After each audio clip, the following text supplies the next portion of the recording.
All right, it being 2 minutes after 6, Let's get going. let's start this land use committee meeting to order. Did Can you I have just minutes, make a or- note of Yeah, something? yeah. I listened to the meeting that you guys all had last month. Some people you could hear really, really well, some people nothing. And I seem to remember there were 3 things up last week, and there are just 2 now. I'm just saying that if someone wanted to We have to listen. speak louder, yeah. But weren't there 3 things up? There's one thing with an arm. So, problem is, I think it's that one. You'll notice that you can see some of the copper wires up Oh, there. yeah. Yeah, sometimes it gets a bit unplugged, and sometimes when we're in on the weekend, when we're out for the weekend, some people use the Sleep. conference room for our purposes and don't want and think that we're recording 24/7, so they unplug it, and I guess they must have unplugged it and only plugged one back in. So, Okay. 1,000 conspiracy theories, but those are the ones that are my favorite.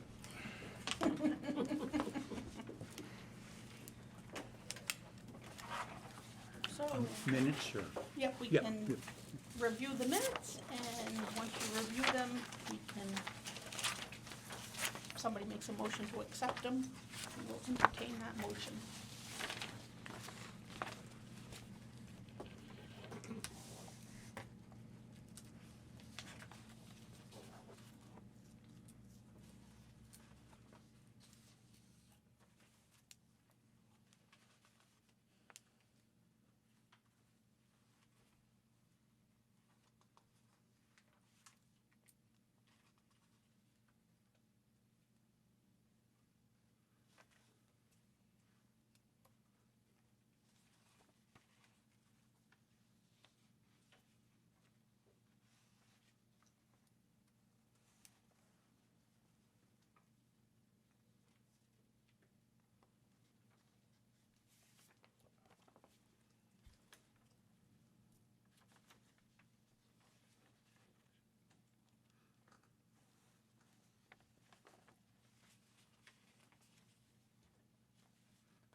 Is there a motion to accept the minutes? Move to accept. Second? All those in favor? Aye. Motion passes. I Okay. abstain. For tonight, we have a couple of selected performance standards that we wanted to concentrate it on. Next month, we're gonna, again, look at the use chart. We'll send one out that's kind of fleshed out with all the uses that we had spoken about the last time. We're gonna take a stab at going through and for instance, if we have a store, we might divvy up store into a couple different categories, and then we'll take a stab at how it gets reviewed.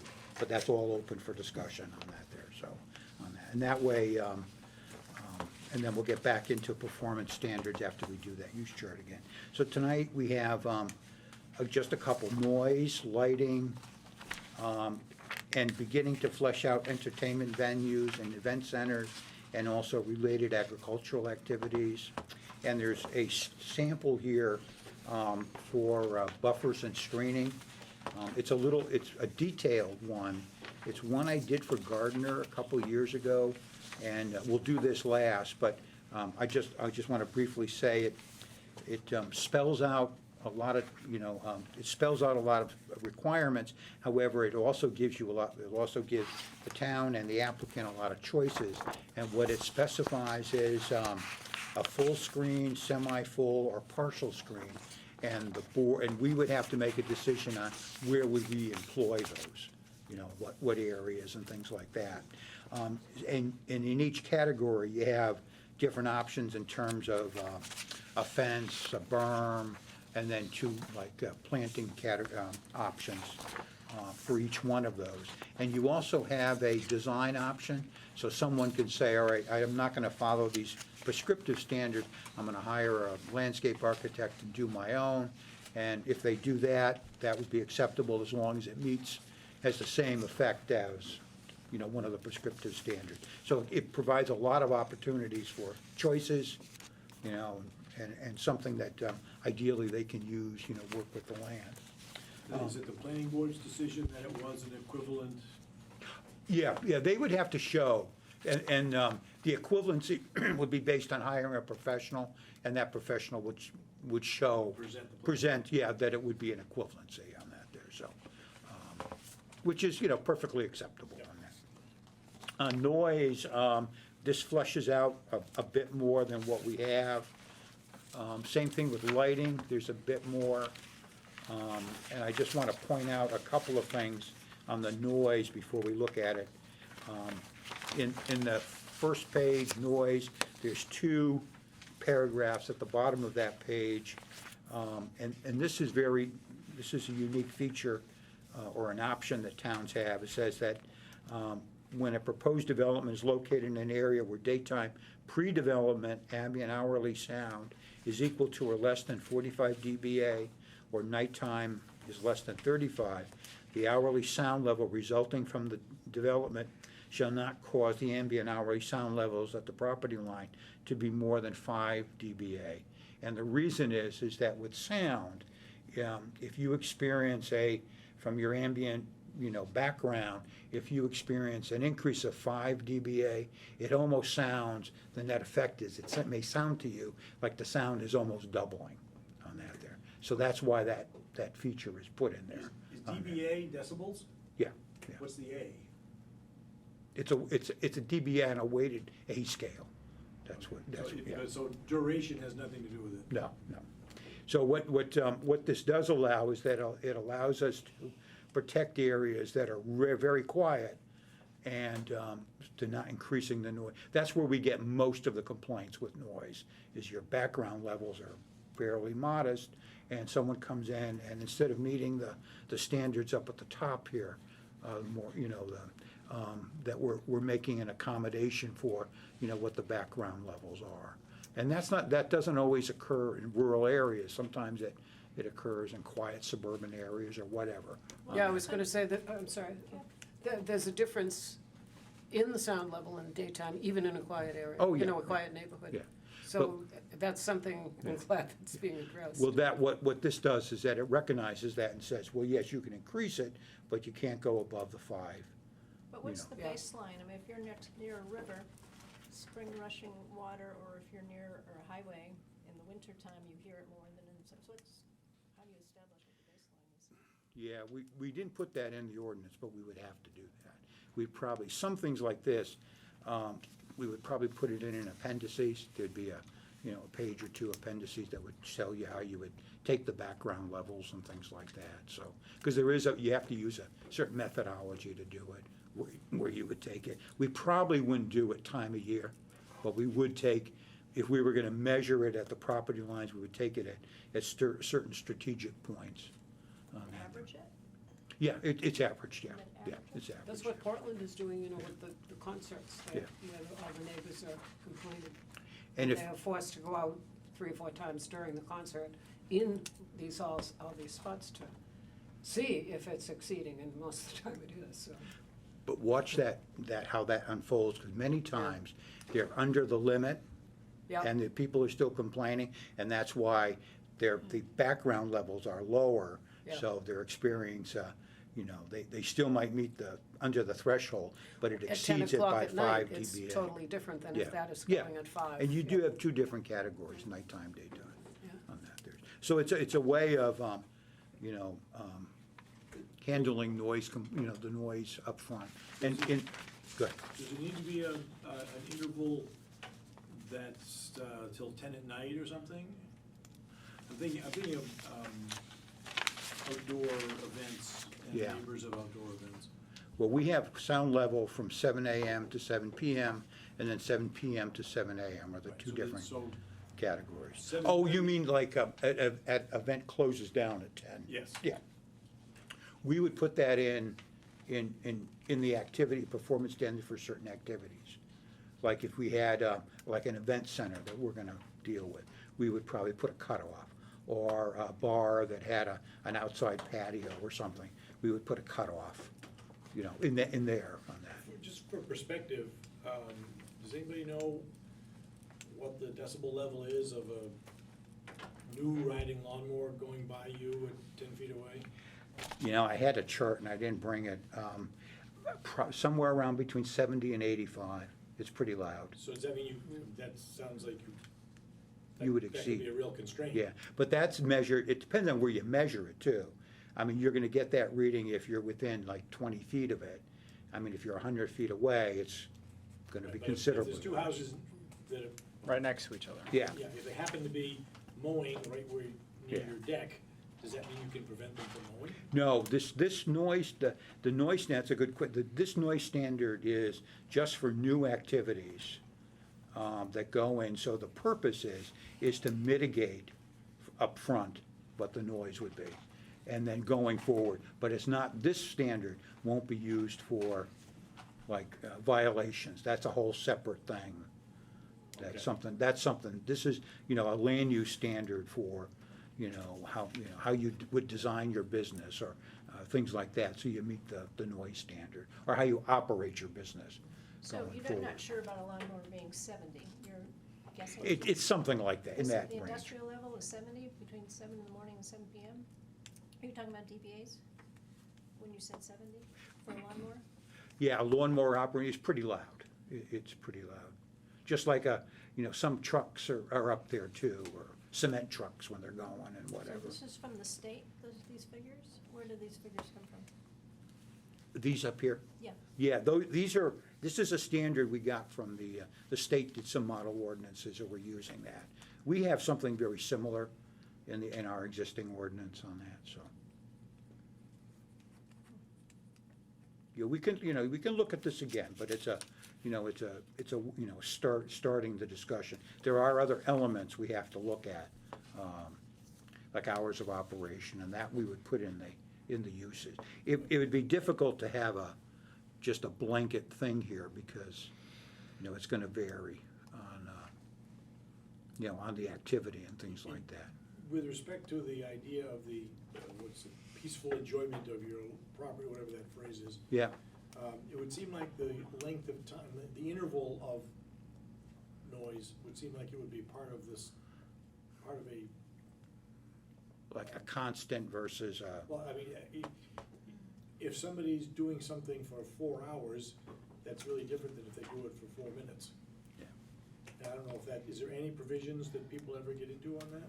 What's happening in a few places I know of is people are running their generators because it's less expensive than CMP. And it's really annoying. Wow, I that's mean, it's like happening? living, in Central America or something. So, and I don't know what that sound level is, but. well, we would look at it as if, a company says they're gonna put a gen set out there, we would wanna know what the sound level is, and they'd have to muffler it or something like that. Does the town have its own noise laws on the books? Just in the ordinance. Just in here, there's Yeah. not anything town-wide? No, we would have to create something for the nuisance complaints. That's what I was Yeah. thinking, because a lot of towns have the, Have that, yeah. And that's like some of them, like on the weekends, you can't start running your lawnmower till after a certain time of day or something like that. We have a chainsaw addict. Yeah, or a in our chainsaw, neighborhood. something like that. Sweet guy. What's but- your opinion on that, both in terms of concept and feasibility, Nuisance control ordinance? for what you just talked about for noise? For noise, I mean, that's a decision for the community to make. It's, But you have any, they, but you have any opinion as workability? that, well, we would have to talk to the police department, because they're the ones that would enforce that. Are there routinely other towns that have those? You'd go into like some of the larger communities, Portland, Bangor, where we have a denser population, yeah, you're gonna have something like that.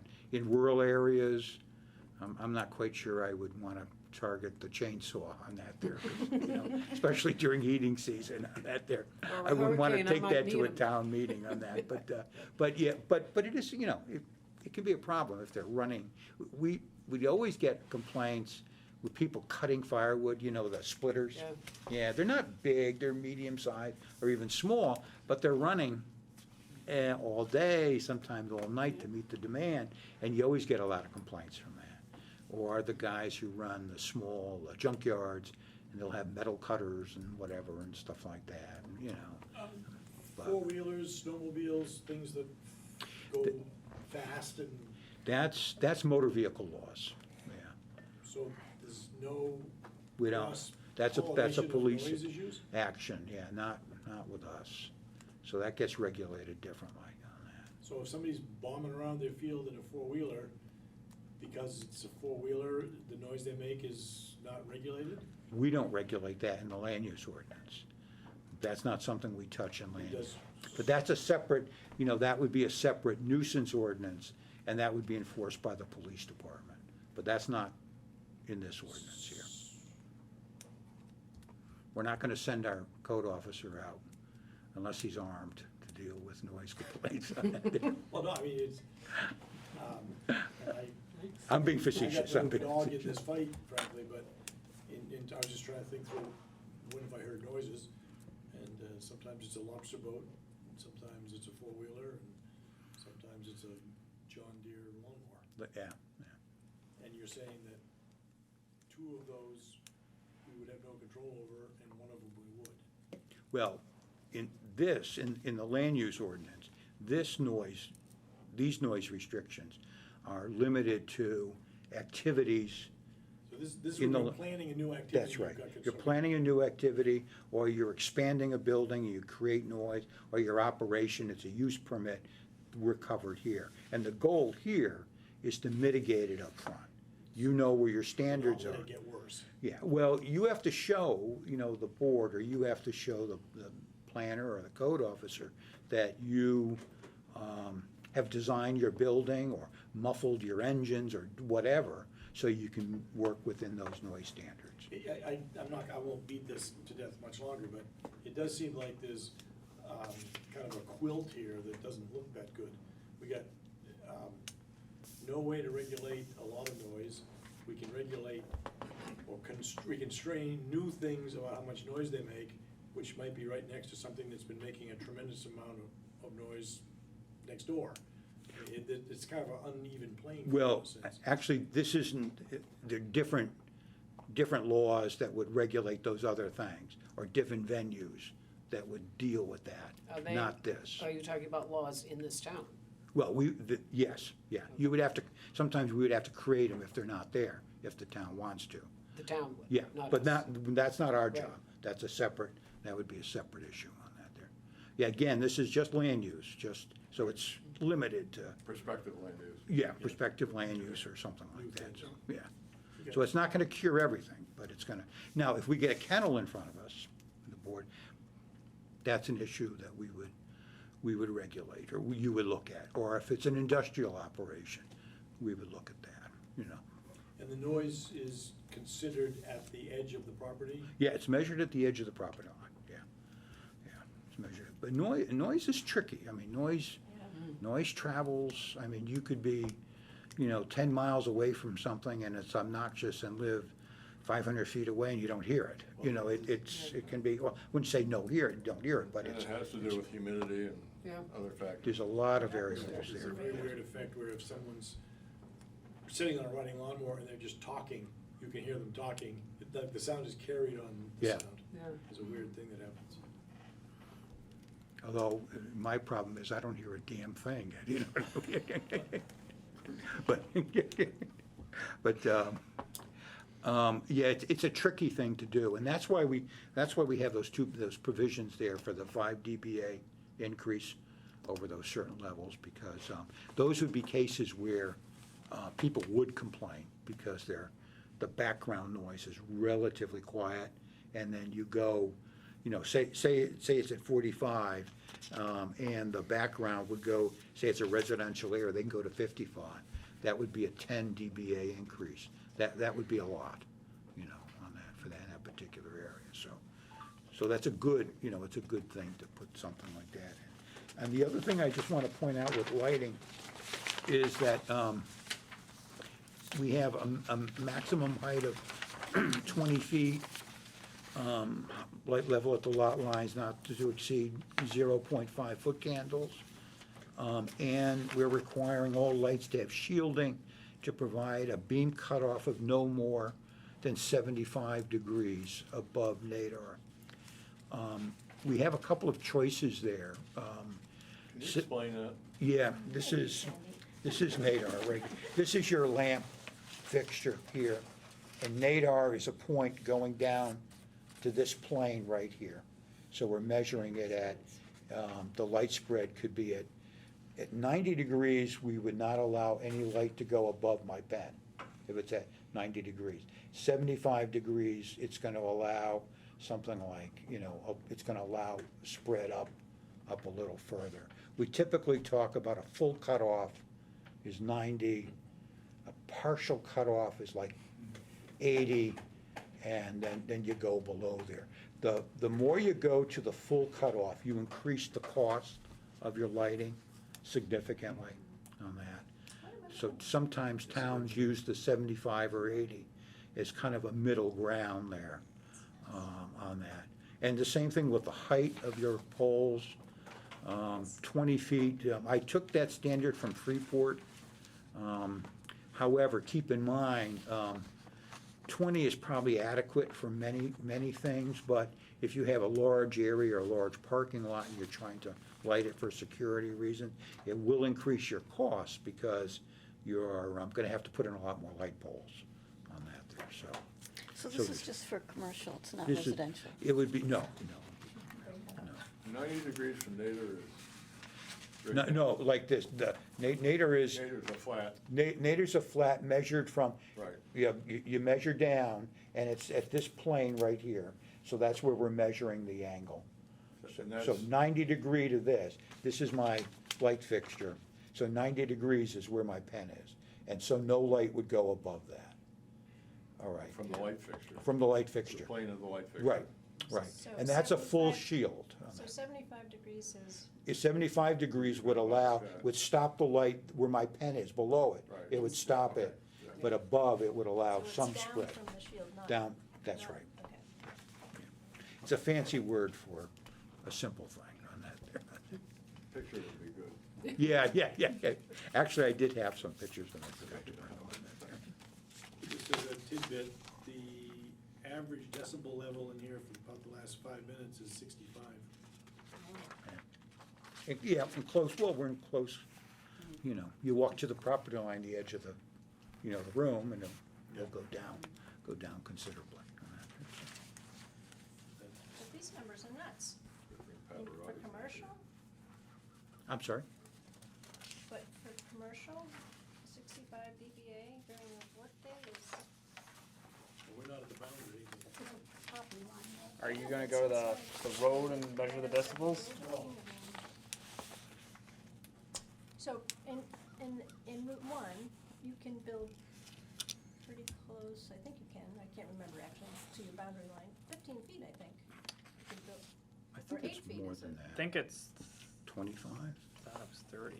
30, something like that. It's a You mean few on feet. Route 1, yeah.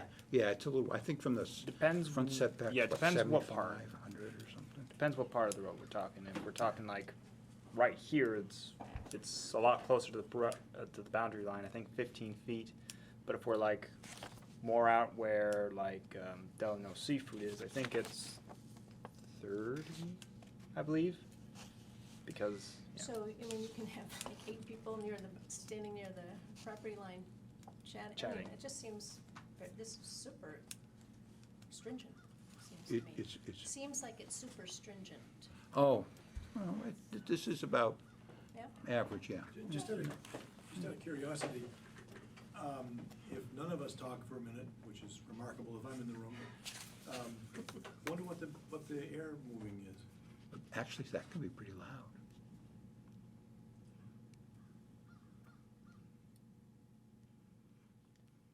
What is it? Gone below 45 and all that quiet. You've got the, but you still got the Yeah, hum of the. yeah.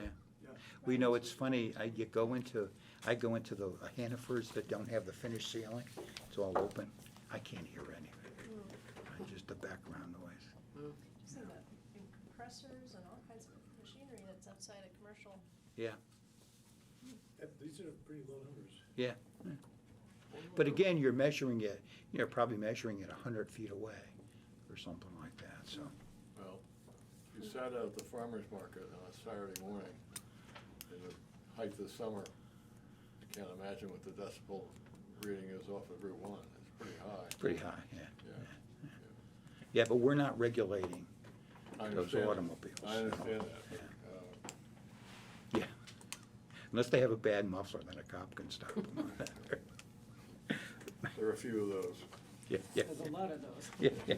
And then just, I'm just gonna walk on, entertainment venues, and event centers. This, we're starting to take a stab on that, and the same thing with related agricultural activity. These are not finished, but it's kind of like to whet our interest in how to deal with these. Most of them, we have 2 different categories for each, and most of them are based on, you know, the total vehicle trip per event and some restrictions between the two. The same thing with the related agricultural activities. It's kind of, we're looking at traffic as kind of like the baseline on that. And we're trying to be as generic as possible in terms of, you know, allowing a lot of different types of activities, but they would be within 2 different categories. The assumption is like the category 1 would be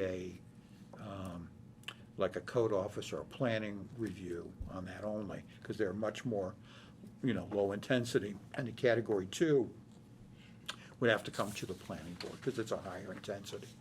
The only other thing we didn't put in here for like the related agricultural activities is we would say something to the effect of, if the activity is covered, you know, by another requirement in the ordinance, like they're gonna operate a bed and breakfast or something like that, just, or a restaurant, they would get reviewed under that standard, you know, on that. 100 vehicle trips per event? Sorry. Go ahead. A vehicle trip is one way. Yeah, that would be, take it and divide it by 2, so that's 50 vehicles going in and coming out. So, so we have nothing to do with numbers of people No, in this. no. And then, It's hard to do the, you know, we can get at the people with occupancy limits on a building, but it's difficult to, we're well, trying it seems to. very conservative if you're having an event, that only 50 cars might come to Wedding. an event, yeah. Well, that might be for the category 1. Yeah, that's for category That's one. for category 1. That's why there's 2 different categories, yeah. Category 1 is designed to be, you know, smaller. And this is again for future things or for No, activities that are already permitted? no, it would be for new activities or expanded activities. So you could still have a special event, like a family has a wedding, where Yeah. they can have a tent, where they could have the music outdoors and they have more than 100 cars. That would be just a totally different permit? Yeah, we would have to, that's something we're gonna have to flesh out. Like one-time use? Yeah, one-time use kind of A thing. wedding on somebody other than the party's property. Possibly, yeah, it could be on a friend's Well, I mean, field. but if, But they're not in the no, business of if- having the weddings. No, They're in the- if a family had a wedding on their own premises, I don't think this would apply. No, no. Yeah, go ahead. As an anecdote, some people I know probably 2 years ago purchased a residence in Camden next to a bed and breakfast. Bed and breakfast since then has acquired an event license. And now, of course, they're extremely, and there's no use, and now they're extremely concerned about the tempo of the events and the noise in this location. And that's what, well, that's why we're looking at, I understand. yeah, regulating that, you know, because there's one of them I put in, something, if there's, small events serving less than 25 persons are unlimited on that. And, I use that as, there's a kind of a farm business, they do a lot of events, in Hollowell. And they, I just forget the name of it, but it's been in business now for like maybe 20 years.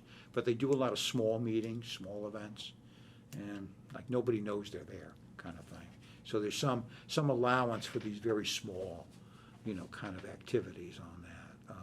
And again, we're trying to tier them so that, Can you control frequency? That's another. yeah, that's something we would want to do too.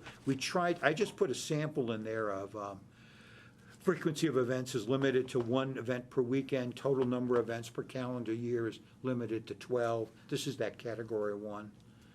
And small events serving less than 25 persons are unlimited on that. We have to kind of figure out some way. That could still be a lot. 25. 25 people. It's possible, yeah. Right now in town, we have at least 2 places where there could be a bunch of people at a gathering. Yep. Do any of the things we're talking about now impact them? No, not right now, unless they expand it or something like that, beyond what they're So, permitted for. so if they grow, they might grow themselves into not being able to do it, Yeah, possibly, even if they, that's it. yeah. Or they have to come and get reviewed, and they may have to make some accommodations or something like that, yeah. I mean, the whole purpose was try to allow it, but, and then distinguish between the small scale and then the larger scale, you know. Now, of course, whenever you do that, somebody's always gonna have to keep an eye on the smaller scale, when they sometimes grow, sometimes they don't, you know. But doesn't some of this come down to facts on the ground, for example, lot size, vegetation? I mean, the actual physical structure, some Yep. structures control sound, others leak it. I mean, how do you control, I don't experience, how would you control for that? For control. For the very particularities of a site and whether or not it really is intrusive on the abutters or isn't intrusive? You almost get back to decibels at that point. Yeah, some of it's noise, some of it's buffering, and that's where, you know, those are other performance standards that will come in. And that's where in the buffering, we could, you know, we can have, if we choose to go with this kind of, the standard that we gave out as a draft, you know, we can distinguish between the different types of screens that may be more appropriate and things like that. And, because in the screening and the buffering, we have a clause in there that will allow the planning board to upscale the screen requirement based on, you know, the situation or where the site is situated, things like that, on that. So, yeah, you would want to screen it from view. You want your parking area screened from view. Because some of these would occur, not all of them, but some may occur in more rural areas. It's a whole different character than if you put a hotel and had an event center attached. All right, that's a whole different animal, you know, on that, versus the barn that gets used, you know. And if it's infrequent, you know, it's still an intrusion, but we're mitigating, you know, small scale or upper, you know, high scale.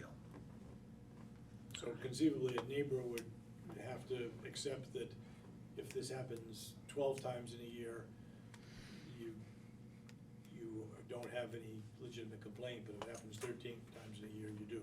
Yeah, yeah, you know, whenever we do something like that, we also have to ask ourselves, can we enforce this?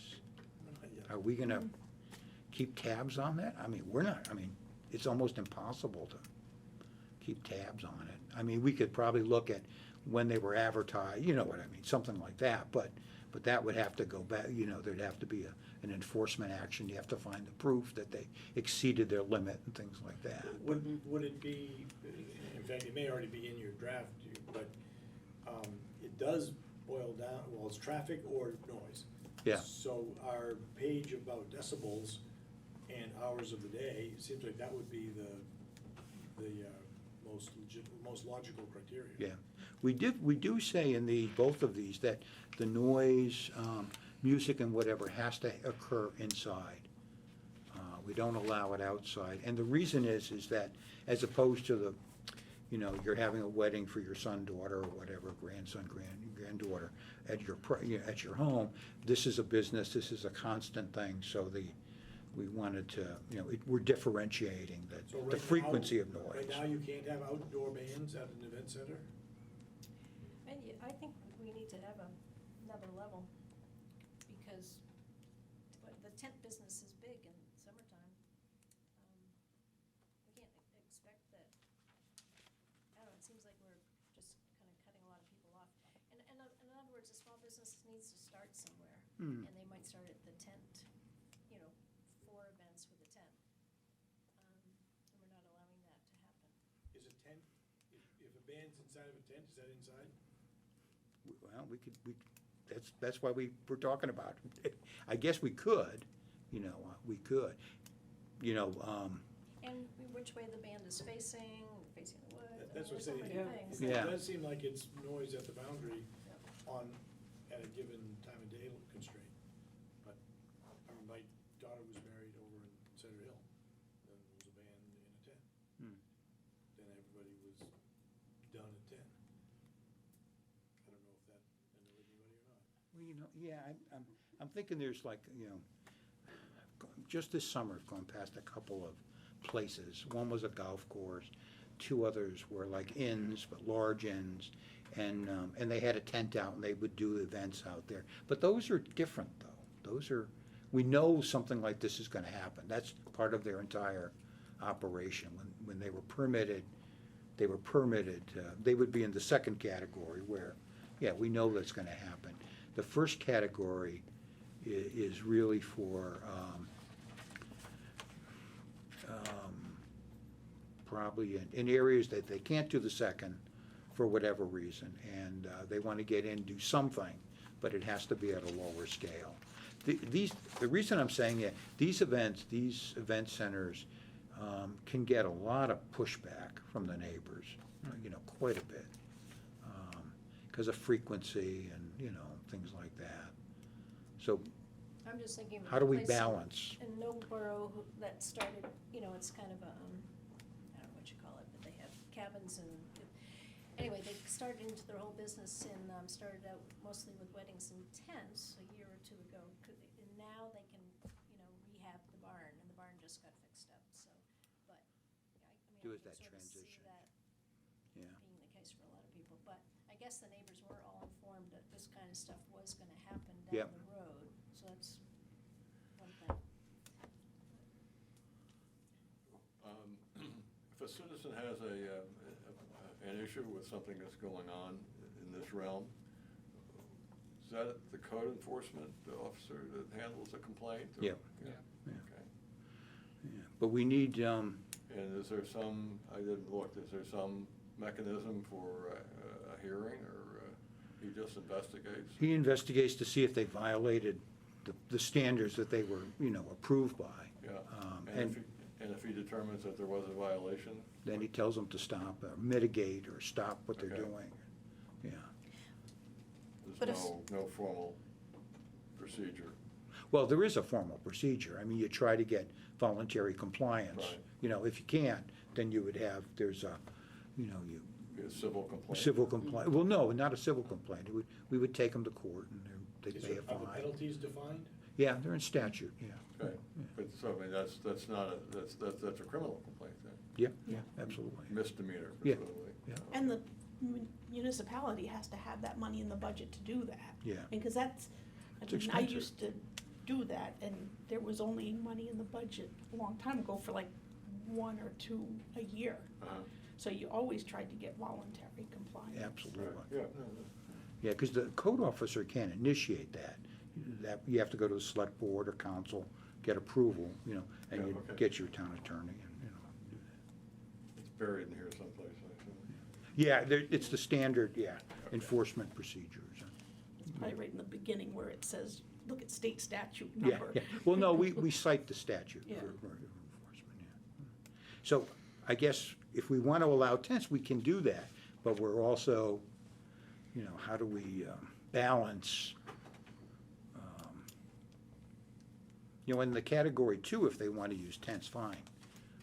That would be, But it doesn't seem like there's an issue if, I would think that it's kind of a neighbor regulating thing. If you're starting out and you're doing a few a year and your neighbors are pretty cool with it, all of a sudden it gets to 12 and your neighbors say, whoa, you Yeah. need a permit, and then you just come in and you go through yeah. the process. Well, you still need a permit for the first one, but it's, instead of going to the planning board, it'd be a more simplified approach. Because again, the scale would be, and we would have to bake in more performance standards so that it's clear where the boundaries are a little more.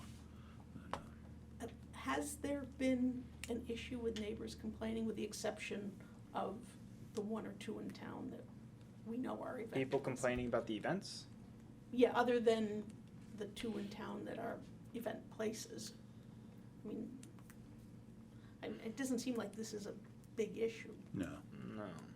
but it is a growing, Mhm. Yeah, the only problem we Activity. ever had was when these two came to the planning board, Mhm. because Because you didn't have any, we didn't have any, and reps. at least with Cider Hill, there were either of you on the planning board? yeah, both were. There were neighbors who came and complained they don't want that activity to happen there, and then Topsail Farm, the complaints were more of the after the fact matter, but it was rather quiet, I think, for their application. People, I remember that night actually, because Dan Goldenson had his application, and once his application was done, the entire room emptied out, and it was only Yeah. the planning board and Topsail Farm. No one was there for them. If I remember But they're that. in a more isolated area though, too, for the most part. And that, like, Yeah. that makes a difference, Well, your there are- proximity a to lot the of their neighbors. are summer people in Yeah, Emory. yeah. There's a company called Tenter, it's TENTERR.com. And they're their own company, but they go around and put tents on platforms on people's property, and then they work out some kind of an arrangement with the property owner where Tenter, I guess, gets some commission, or the property owner gets, the thing is split, and I think they charge $100 a night to stay in that nice tent on a platform. So, I'm just thinking this through. That's a business. It could be on someone's residential property. What happens then? Is this like a camping kind of? It's not a permanent structure. I'm sorry? And it's not a permanent structure. Yeah, Yeah. yeah. 'Cause, Yeah, I mean, it would Yeah. just be a campsite or something like that, yeah, as long as it's not, permanent or, and that would So be you're not under the tenant- same noise and whatever regulations. I don't know how we would regulate that. I mean, if it's just one, you set it up because your in-laws are coming or something like that, I don't think we'd regulate Well, that. some of these are set up to rent as if it's Airbnb, like you don't know who the people are, All right. I think we have one in town. do we? I believe we have just one. One, yeah, But that whole phenomenon is, yeah, tiny houses, a lot of that kind of, yeah. not permanent structures is something that's Yeah, we'd growing. have to see where, because we haven't delved into that Airbnb yet, whether we want to or not, or try to figure out if it's a problem in the town, if it's not, and whatever. Some towns prohibit the tents. And usually the ones that do are the more denser communities, like Portland, South Portland. Well, it seems to me the primary motivation for that is that's taking housing away from residents. Yeah. Yeah. And that is a concern, like in Portland. Right, and I, South don't- Portland, yeah. that's, I'm not sure that's an issue here, but. Yeah. Maybe it wouldn't be a bad thing to have that issue. but, Yeah. And some towns will differentiate between an owner-occupied, operation versus there's no owner Yeah, there. yeah. Yeah, it's just someone's on tab, keeping an eye on the property and things like that, so. But and then so we have to look about tents. Barbara, you were saying another category? Were you saying we have two categories in the draft? But a I third don't- one for a um, smaller group, or just well- outdoor only? I was talking about last meeting, non-permanent structures. Were you I bringing that up? brought it up because I wanted to know just what that meant. Yeah. Well, yeah, even, in agriculture, greenhouses, houses, boat buildings, all kinds of Yeah. stuff. Oops, yeah, yeah, And there's some of them that are pretty durable. yeah, yeah. So, All right. to be discussed. In terms of process, we're having a bit of a free-ranging discussion here on a couple of topics. When does it turn to something that we all raise our hands and say, yep, this is good? A little further down the line. No, I'm Yeah. not Yeah, anxious, no, just curious. probably in about 4 or 5 months. Okay, so Yeah, it's- in that it's- there, yeah. it'll be We're a lot starting of- building, like next meeting, we're gonna look at the use chart again and start fleshing out, the different types of activities we wanna regulate, and then who's gonna review them. We'll do it, that'll be our first, then we'll go back, do some more, performance standards, So and you're then, putting flesh on these Yep. as we Yep. have these meetings? because some of these will, you know, we're gonna look at them once and we look at something else that relates with it, and then it'll impact what we do here, so it's we're kind of building. Like, I do think that the noise versus the, I think, yeah, these two already Yeah. pollinate. Yeah, absolutely, yeah. So- And that was why we were looking at them, too.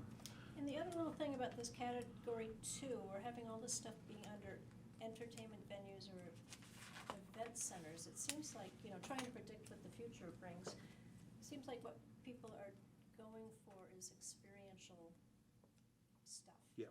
So this may not have anything to do with a hotel or food or farm. It might have to do with some other, like almost like a school, where people gather to learn a certain whatever. So it could be that that definition needs to be expanded. Yep, expanded a bit, yeah. Or we could create another category, completely other category, that's you know, non-entertainment or something like that, you know. Educational or whatever, something like that. I mean, a lot of farms do that now. You know, more, you know, and that's something we should, we would, you know, encourage something like that, you know. When, are we gonna replace the entire set of regs? Are you rewriting No, the we're whole gonna, thing, we're gonna, or- right now, we're just concentrating on the ones that we've identified in the Okay. comp plan. Once we finish that, then we'll go and take a look at everything, Okay. yeah. Because we're not spending a lot of time on, No, but I know that you didn't like the way that they're a little awkward to read. And I know that we were talking about redoing them to make them a little bit more yeah, we're gonna user-friendly. propose a new numbering system Mhm. for the whole document. And we can, you know, wordsmith things. Yep. But, so everything will get impacted by that. But then we will need to go back and just do section by section to see if we want to spend time rewording things or whatever.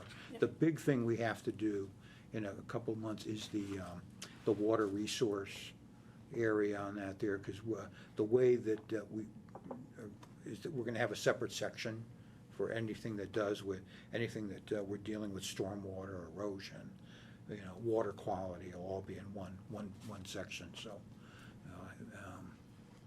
it's just a neater way of, you know, dealing with that. And then the same thing with related agriculture activity. This isn't fleshed out completely, but, you know, the idea is to allow agricultural operations to do activities that supplement, you know, their primary use. And there are two categories. One would be kind of a smaller category, and then the other one would be a much larger one. And that's to differentiate the type of review. The larger one would involve more traffic, more frequency of, you know, of events, and the smaller one would be, you know, again, as the name implies, infrequent or a much lower intensity. So, but it's, and we can't always identify all the activities, because, as you said, this is changing. So we want to try to make a generic, you know, kind of list of things that are acceptable, you know, on that. But, and right now, we're just using traffic for the most part as the criteria. And even agriculture operations, how do you even define if a property is principally an agricultural? Yeah, we're gonna have to, that's a key one, because, you sometimes have. Principally, is that crucial, the word principally? yeah. Because we're kind of allowing an activity to do, you know, we're giving them a lot of allowance to do things. And it's, the basis is that it is an agricultural operation. That's their primary use. You know, because if they But weren't, how do we, you define that, if you're just, you're getting your hay, the field hayed? We The have a- agriculture or the Because you have principal that- part? yeah, the principle, we can use, the state has a real baseline if the, I mean, you can look if like the a farm, gross but it ag- may not actually, you might have two people working off-site Yeah. for their income, really, but. oh, yeah, but it could still be agriculture, because it, if you, I forget the amount, and I should have looked it up Yeah, again. if you paid $2,000. It's for it, 2,000, yeah. But that's the tax Yeah. definition, for taxing your property, right? Yeah, well, no, that's the income that you would get from that property, But then you can say that your land is under agriculture. agriculture, yeah. So we can go with that as a low bar, or we can It's a raise super it a low bit bar. more. Yeah. Is the is the idea that a landowner is better off if they can get it categorized as agricultural for tax reasons? No, I think, we're not even entertaining that, we're just I saying don't know if that, that's what, yeah. why this distinction was No, significant. I'm saying that, if this is, purpose is to establish requirements for activities to supplement agricultural operations, that sometimes the places can look like a farm, people want it to be kinda like a farm, but it's really actually not a farm, so what makes it a supplemental to a real farm's operations to allow these activities to, occur on the property? I promise I won't dwell on this, but if somebody sells the seaweed off their intertidal zone Right. repeatedly, is that agricultural? Depends on how So we, I won't dwell on it. it depends on how we define it. It's Depends on how we define it. I mean, agriculture's changing, it's Yeah. smaller scale now than it used to be, and we want to reflect that, and people are making a portion of their income from it. It may not be all of it, and this may be one of the venues that they have to increase the, the income from the farm with more, some non-traditional activity. So I guess the question for us is, how liberal do we want to be in the definition? So, Well, and in what locations it can occur in? Is it Yeah. only, is it rural, or, does it, we allow it throughout?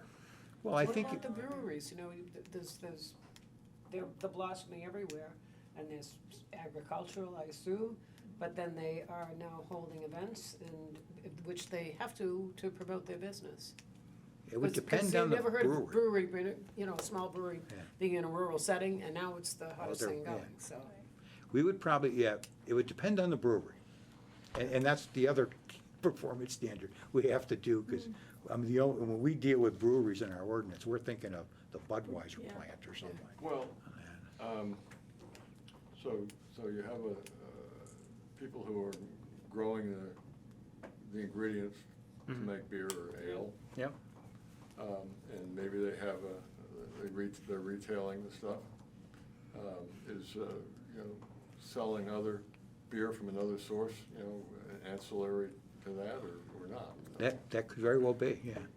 As opposed to a brewery that buys all their ingredients and, we Makes would it probably on-site. define that as a brewery, Right, versus a. yeah. Yeah. But, It's the craft breweries yeah, that we're talking about. we have to which is a differentiate in different scale, because there's nano breweries and Yeah. small breweries. I mean, and the same would apply if someone, established a vineyard here too. There's a couple in Union. Yeah, I think one in Warren. So Yeah. they're not necessarily supplementing, the agricultural operation, they're the main purpose of what they're doing on that property, to some extent. How do you define their main purpose? Yeah. By the amount of money that's Look at their tax generated, returns. Well, yeah. yeah, that's something we have to, go, I mean, and getting into the events thing, one of the vineyards in Union, I mean, they have a big concert up there every year. yeah. Many concerts. What? They have Several. Savage Oaks has Yeah, many Savage Oaks, concerts, yeah. Yeah, good. So trying to hone in on the facts, then, you could have a seasonal farmer's market that's clearly related to the farm. How would you then, but let's say now it gets to your point, it's Beth's Market, which is a big operation. It has enough land, it's probably not disruptive, but how does that fit in factually to what you're talking about? Yeah, like Bess's or something like that. Probably that would be a second category. They're gonna exceed the vehicle trips per day in their It's category- operation. That would be category Two, yeah, definitely. So But it, then- good. So then what you're saying, that really is their business, is the market. Yeah, but that's the venue for selling the crops they grow. And Yeah. other people's crops, Yeah, other yeah, products, yeah. I don't think you wanna get to the point where you're wondering about what percent of their income. No, but we have to have a, But this all has to do with events, Yeah. Noise and people coming and, but we don't want to, the related agriculture is exclusively for agriculture operations to use, not everybody, so we have to pick a bar, a threshold for it. Right. Again, you have to tell me whether it's low or high, or somewhere in between on that there. The only thing I just don't want a non-agricultural operation to say, I'm a farm and I'm gonna take advantage of this, when it's not intended for. What is it that you gain? But that's my earlier question. When you say take advantage, is it, how is it to your benefit to prove you're a farm? Well, in one sense, maybe relaxing regulations is not the right term, but we're allowing a lot of different types of activities to occur on a very, on a farm. And we're making assumptions about the farm being rural, out, not around a lot of not a lot of people, whatever nuisances created by this activity will be mitigated because of the location and things like that. So we're making those assumptions, and we don't want them to occur on an area that isn't suited for it, basically. Is there a lot size Sometimes the farm requirement? can't succeed We could unless do it has that, these sure. other We- events we happen haven't, as no. well, when in fact they're a restaurant or a, an event facility. I think I'm following you. Yeah, Say it again. well, I'm still trying to figure out if there's ways to qualify for a category, and we're setting it up that way, then we are, we're incentivizing a certain presentation to get a certain outcome, which seems like then we have to evaluate that whole thing, and we become judges instead of planning boards. Maybe they are, maybe that's just the name of the beast. Yeah, actually, they would just meet a certain criteria. And if they meet that criteria, they're in. If they don't, So, they might be a category 2, or, Is hemp agricultural, growing hemp? Yeah, sure. And would cannabis growing be agricultural? I guess it probably would. Depends what you're gonna make the definition to be. Yeah, I mean, yeah. Or selling seaweed, Yeah, sure. I guess it's possible. It depends on, where we set the bar. How broad and how specific is Yeah. the definition going to be? Is it just growing a plant? Then everything you listed could be it. Is But it? we're- Yeah. Yeah, we're looking at what's the principal use of this parcel? It's agriculture. Now, they may do other things, they all may work off the farm or whatever, but if the principal use of the land is agriculture, then I they think would. that in the current zone, land use ordinance, I think that light industrial doesn't allow agricultural. Yeah, those are things we have to change, yeah. Because we obviously we want processing to occur, we want things like that to occur in industrial zones. So that's what we've got, that's the range that we have to flesh out on a couple of these things. And then the last thing is the buffering standards. Again, I put this out there because it was a standard that allows a lot of flexibility. What the town does is that it specifies where you have 3 screen categories, and you would specify where you would employ those. One's a full screen, the other's a semi-full, and the other's a partial. So, depending on the zone or areas within the zone, you may say, for the street frontage, I want a partial, and for the side and rear, I want a full screen. You could differentiate. And in each of those categories, there's options 1 through 4, different scenarios that you would use. And then there's an option that you could have, instead of using those options, 1 through 4, you can have it designed by like a landscape architect to meet your specific needs. And then the other things they have is there's requirements for the type of vegetation that would meet, whatever we would specify, is like for a canopy tree, understory tree, or shrub, some minimum requirements. And there's also we're talking about 2 things, a buffer strip, which is a plot of land of a certain width, and then the screening that goes on that buffer, which would block the view on that. And of course, we have the provision that you can use existing vegetation to meet your buffer, or enhance the existing so that it meets whatever category this gives everybody a lot of choices, and that's just an approach that we may want to consider. It also would probably be aesthetically more pleasing than one. One size fits all. Yeah, I like this. Yeah, yeah, because you can use a berm, you can use fence plus this, plus that, you know. Is there ever a tension between, like you get to a road and you need to be able to look up and down the road? And Oh, yeah, absolutely, yeah. So who wins in those?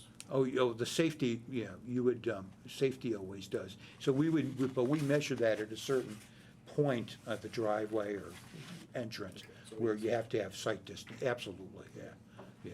And there are cases where, I've been in front of boards where I would say, no, we don't, we have to reduce the, the buffer, the screening standards in this particular area to account for safety and things like that, yeah, Okay. yeah. I can't think of any time we've enforced a buffer practically on any Well, project that's been why I'm putting this out there, because it's kind of specific.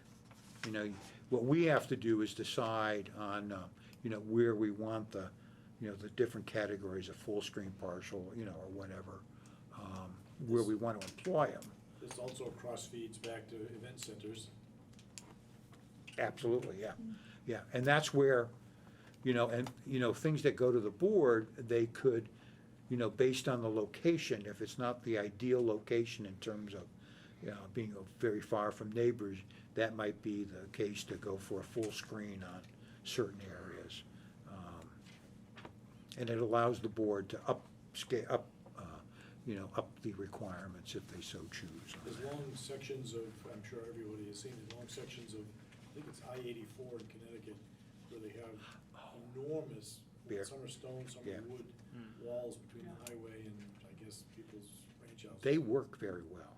They're not very aesthetically pleasing, They but work they very work well. That's good. exceptionally well. Yeah. And they're expensive to put in, though. They're very, very expensive on that. We used to always say, for no road, and this does work, the dense vegetation, first 4 feet, cuts down on the tire noise quite a bit. But it varies on distance, though, too. The further away you get, sometimes the way the noise travels and the topography, you kind of lose that benefit, so there's a lot of variables. There's some amazing, on the flip side of that, amazing acoustic accomplishments where you can hear a pin drop from 60 feet away if you have acoustics is a funny thing. Yeah, yeah, yeah, it's not an exact, well, it is an exact science, Much more but, exact than- yeah. I have to go to another meeting, so I'm gonna let Max take over. Can I just Was ask there- Sure. one quick question? Why would we want on Route 1 businesses to have a semi-full screen? Oh, I just popped that in there as just as an Ah. example. Yeah. That's, no, that's just, that grass, most Yeah, of it's a our sample road. projects. yeah, that's something we have to flesh out. Yeah. I just to start the discussion on that. We may want it not in the front, but we may want something in the back, depends on it. And we can make that choice, we have that flexibility on that there, so. I mean, was there much to go over? Because you went through everything. If, I just have another meeting to run to, but if you wanted to spend more time on any of those issues, I'll leave it up to you. You don't need me. I'm satisfied to know that there's gonna be fleshing in the future and probably some bleeding. Yeah, well, like, again, bring up these things as we are now, because they all interrelate, and we're gonna find issues and problems with them as we go, as we go through, so. Should we discuss our next meeting, or? If that's the case, you can get a Yeah, head start I'm on gonna us and head head out, out. We have an assignment. Yeah, Yes. yeah, and we are gonna do the use chart, so, Yeah. next time. Look at the use chart. We'll send out, That's gonna be a long meeting. yeah, we're gonna be working on that and we'll send that out to everyone. Sorry, what did you say? You sent it So- out to everybody? Yeah, Yeah. so Bill and I are gonna be working on the use chart and Yeah. we're gonna send something out to everyone. Okay. I'll make sure to try and send it out at least 1-2 weeks before the next meeting, just so Okay. people have time to look it over.